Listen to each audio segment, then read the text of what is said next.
अड़बा police द्वारा अवैध गुटखा परिवहन चिन्हट 7 कार्टून गुटखा बाक्स जबत। गजपति जिला मोहना ब्लॉक अंतर्गत अड़बा थाना पुलिस पक्षरु एक घरोई बस जोगे अवैध गुटखा परिवहन समय 7 कार्टून गुटखा बाक्स जबत करिबारे सक्षम होईछि।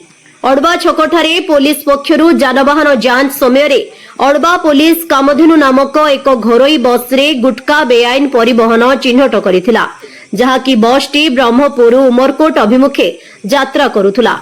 बस जांच समय पुलिस 7 कार्टून गुटखा भर्ती थिबा बाक्स पाइथिला। प्रत्येक बाक्स रे माळ माळ गुटखा पाउच भर्ती 3 बैग थिला। उक्त गुटखा उत्पाद गुड़िक संतोषजनक बिना कौनसी प्रमाणित कागज पत्र रे परिवहन करा जाउथुला बोली जणा पड़िबा परे पुलिस पक्षरु घटनास्थल ही समस्त संपूर्ण सामग्री को उपयुक्त प्रक्रिया अनुसरण करी जबत करा जायथिला।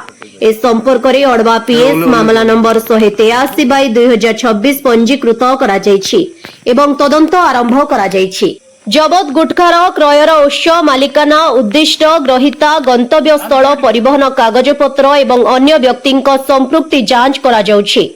अधिक तदंत जारी रहिछि। अड़बा पुलिस निषिद्ध अनधिकृत तमाकू उत्पादर अवैध परिवहन एवं वाणिज्य विरुद्ध रे कठोर कार्यानुष्ठान ग्रहण करने प्रतिबद्ध बोली अड़बा थाना आईआईसी एक प्रेस नोट माध्यम रे जणाइछन्ति। मोहनारू मनोज कुमार पाढ़ी रिपोर्ट खबर तरंग।